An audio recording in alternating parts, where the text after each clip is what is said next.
Hello दोस्तों, मैं बलविंदर सिंह आपका स्वागत करता हूं मेरे यूट्यूब चैनल मेटिकुलर स्टडी पॉइंट पर। मैं आज आपके साथ एक आर्टिकल शेयर करना चाहता हूं जो कि पब्लिश हुआ था द इंडियन एक्सप्रेस न्यूज़पेपर में।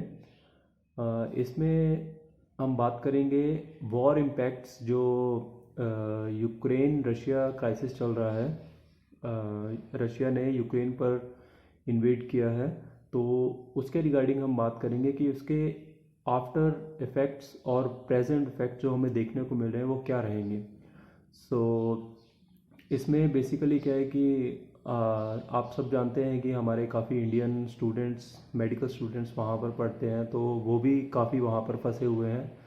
तो गवर्नमेंट ऑफ इंडिया ने एक ऑपरेशन लॉन्च किया है, ऑपरेशन गंगा, जिसमें जो अभी भी कंटिन्यू है और स्टूडेंट्स को रेस्क्यू किया जा रहा है और काफ़ी सारी कंट्रीज़ साथ दे रही हैं।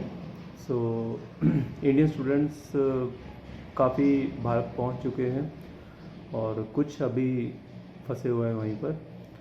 सो यहाँ पे क्या है कि जो रशिया ने इन्वेड किया है उसके ऊपर काफ़ी कंट्रीज़ ने सैंक्शंस लगाए हैं, बट रशिया जो है वो अभी नहीं मान रहा और प्रेजेंटली वॉर अभी जारी है। और कल की ही न्यूज़ है, उसने न्यूक्लियर पावर प्लांट पर भी अटैक किया है। और इसमें हम बात करेंगे बेसिकली जो एनर्जी प्राइस और कमोडिटी प्राइसेस जो राइज़ कर रहे हैं उसके बारे में।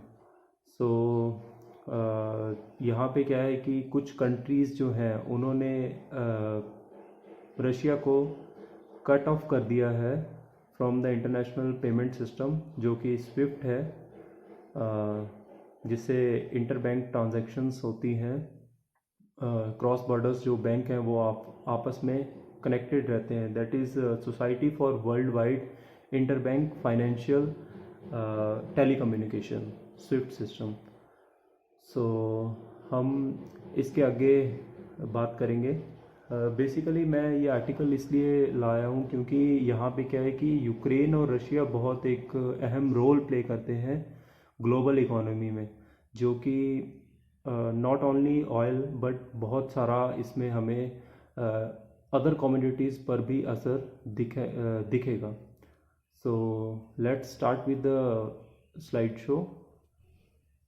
आई will discuss it in detail.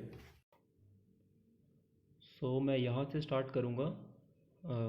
Article है the war impacts that is beyond oil. जो पहले वॉर्स चल रही थी जैसे कि इराक़ में, लिबिया, ईरान, सीरिया, वहाँ पे जो इम्पैक्ट था वो जस्ट ओनली ऑयल पर देखने को मिला। जो उसके एनर्जी प्राइसेस थे वो राइज़ कर जाते थे, ड्रॉप कर जाते थे, इन चीज़ों पर देखने को मिला बेसिकली। लेकिन जो अब ये वॉर है यूक्रेन और रशिया का, इसका इम्पैक्ट अदर चीज़ों पर भी देखने को मिल रहा है।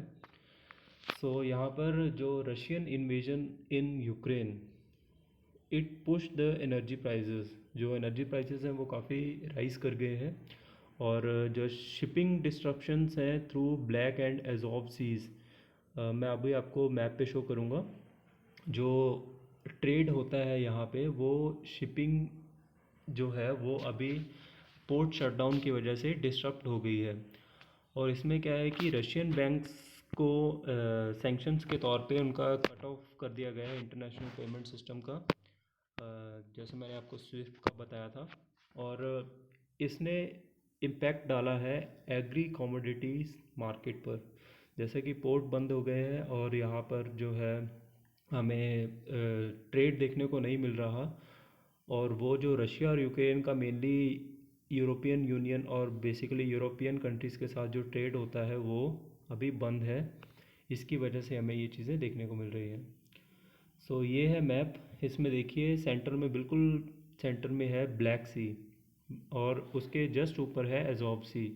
एजॉव सी के साथ जो लाइट येलो में है रोस्टोव, वोल्गोग्रेड, और ये सारे, ये रशिया है पूरा, और इसके साथ ही यूक्रेन। इसमें बेसिकली क्या है, जो रशिया का एलाई है बेलारूस, उस पर भी सैंक्शंस लगाए गए हैं। उसमें क्या है कि बेलारूस ने काफ़ी साथ दिया यूक्रेन के ऊपर अटैक करने के लिए। और आप ये देख सकते हैं ब्लैक सी के थ्रू ही कनेक्टेड है रशिया और Ukraine through to the other European countries. So मैं यहाँ पर रशियन रोल के बारे में बात करूँगा कि वो क्या भूमिका अदा करता है in the world.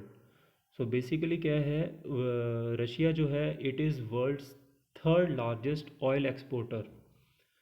Third largest है ऑयल एक्सपोर्टर, जहाँ पे कि फर्स्ट नंबर पर यूएस है और सेकंड पर सऊदी अरेबिया।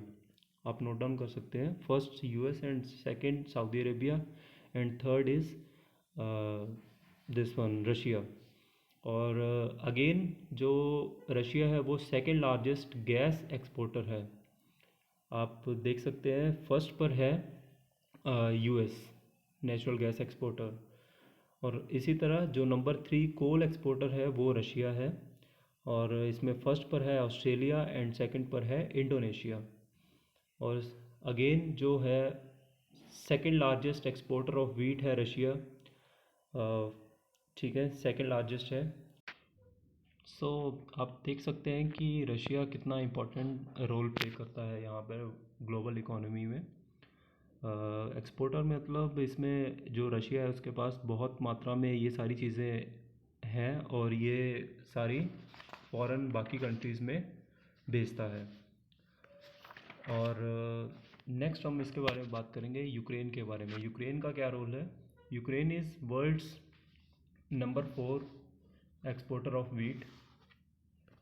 वीट का नंबर फोर है। आप इसे अंदाज़ा लगा सकते हैं कि वीट के ऊपर इसका क्या प्रभाव पड़ेगा। और थर्ड लार्जेस्ट एक्सपोर्टर है कॉर्न और मेज का। और इसमें जो वीट के फर्स्ट एक्सपोर्टर है that is EU, European union, second है रशिया एंड थर्ड है ऑस्ट्रेलिया एंड फोर्थ है यूक्रेन। और इसी तरह कॉर्न का भी first US and second Argentina and third is Ukraine. So next slide में हम बात करेंगे यूक्रेन और रशिया जो है ये टॉप एक्सपोर्टर है सनफ्लावर ऑयल के भी। और अब इसमें क्या है कि रशिया और इसका ally Belarus, they are number two and three producer of muriate of potash, that is fertiliser.